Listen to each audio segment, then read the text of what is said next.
De l'ordinateur quantique à la fusée Ariane 6, en passant par la cybersécurité. Les 6 domaines encouragés par l'aide européenne sont tous tournés vers l'avenir. Au cœur de ces projets, l'enjeu climatique et les nouvelles technologies. Sur son site de Dunkerque, ArcelorMittal veut produire de l'acier vert, zéro carbone. Le numéro 1 mondial entend limiter au maximum ses émissions de CO2 en réutilisant les gaz du processus de fabrication. On récupérerait les gaz sidérurgiques qui sont composés de monoxyde de carbone et d'hydrogène, qui est important, et de les réinjecter à la place d'éléments fossiles qui est le charbon à l'intérieur du haut fourneau. De ce fait, on réduirait de 17% les émissions de CO2 des hauts fourneaux. Et donc, on réduirait aussi, bien entendu, le transport du charbon jusqu'au site industriel. L'Europe aide le géant de l'acier qui a déjà investi plus de 200 millions d'euros sur le seul site de Dunkerque.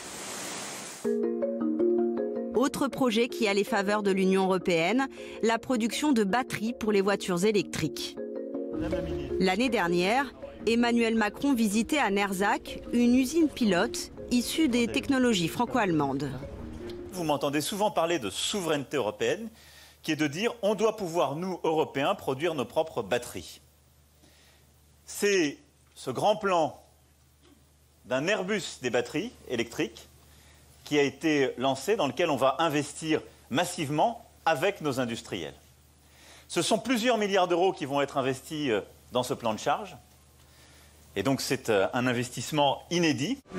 2 usines géantes, des gigafactories comme certains les appellent, sont en cours de construction en Allemagne et en France. Les constructeurs européens, ils estiment que 70% du marché en 2030 sera constitué par des véhicules électriques. Et donc il faut qu'on soit en capacité de produire par nous-mêmes des batteries et ne pas se reposer sur un approvisionnement qui viendrait d'Asie exclusivement.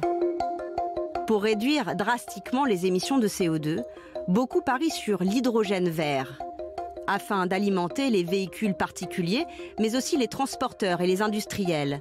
Mais pour cela, il faut produire beaucoup. En Normandie, l'Europe soutient la construction d'une grande usine de production d'hydrogène vert. Il y a plusieurs manières de produire de l'hydrogène et par électrolyse de l'eau, on injecte un courant électrique dans de l'eau, ce qui sépare les molécules et ça génère de l'hydrogène. Alors, l'hydrogène est dit décarboné lorsque la source électrique provient de nos centrales nucléaires et lorsque ça vient d'énergie renouvelable, c'est de l'hydrogène vert. D'après une simulation, ce plan pourrait contribuer à augmenter de 12% le PIB de la France sur 20 ans.